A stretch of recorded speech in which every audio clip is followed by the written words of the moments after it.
Star Trek Voyager was a big deal for Paramount back in 1995. It was the first new Star Trek show to launch after the conclusion of the powerhouse Star Trek The Next Generation in 1994, leaving it and Star Trek Deep Space Nine to fend for themselves. Notably, Star Trek Voyager had trouble finding a captain. The show's central character was to be named Captain Elizabeth Janeway, and she was to be the first woman to serve as a lead command figure on a Star Trek series. Paramount felt they were lucky in finding experienced Canadian actor Geneviève Bujold to play the part, and filming began. Bujold, however, walked off the set after less than 2 days of filming, making it clear that she wouldn't come back. In Captain's Log's supplemental, The Unauthorized Guide to the New Trek Voyages, co-creator Jerry Taylor went into a little more detail as to what happened with Bujold and how they eventually settled on Kate Mulgrew.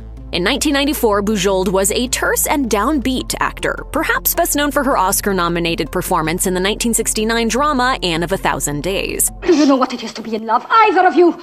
I love Harry Percy and will marry him. On paper, she would make an ideal Starfleet captain, bringing a quiet professorial dignity to the part. It wasn't easy to find her, though. Taylor recalled the rigorous casting process and how their lead actor needed to do more than simply play a role. They also had to weather the press Voyager was getting at the time. Taylor explained, "This is the person that gets the white-hot glare of publicity as the first female ever to head one of the Star Trek series, and she had to be just right. We considered, auditioned, looked at tapes of what seemed like every actress between the ages of probably 30 and 55 in Los Angeles, New York, Chicago, Canada, London, and Europe. We had several people we were happy with. Finally, Bujold stepped in at the last minute," Taylor said. "Finally, with days to go, we were made aware that Geneviève Bujold was interested, and we were ecstatic. So we went ahead with that and thought, wow, we've got it. And of course, when that didn't work out, it was distressing for everybody."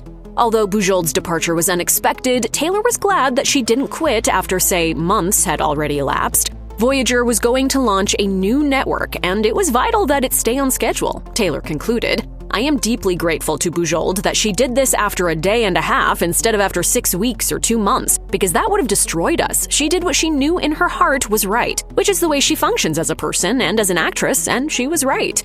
Bujold staunchly refused to conduct interviews, a practice she had always adhered to. When working with Star Trek, however, interviews, convention appearances, and an open acknowledgement of the fan community was key. Bujold, it seemed, wouldn't play that game. She also wasn't able to bring any energy to Captain Janeway. The leaked footage of Bujold on set reveals a curt, kind of boring version of the character. She was quietly contemplative rather than boldly authoritative.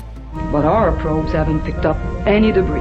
Shooting Voyager was a swift affair, requiring actors to be ready ASAP and shooting multiple scenes in a day. Bujold was more used to the slow-moving machine of feature films and wasn't prepared. A TV Guide article from the time also reported that Bujold caught someone photographing her butt while she was in costume. The photographer claimed that it was meant to be reference for an action figure, but Bujold was incensed. Luckily, Mulgrew, an energetic TV veteran, had already auditioned, and the showrunners asked her to step in. Mulgrew took to the role instantly, saving everyone's bacon. Mulgrew has been playing Janeway ever since.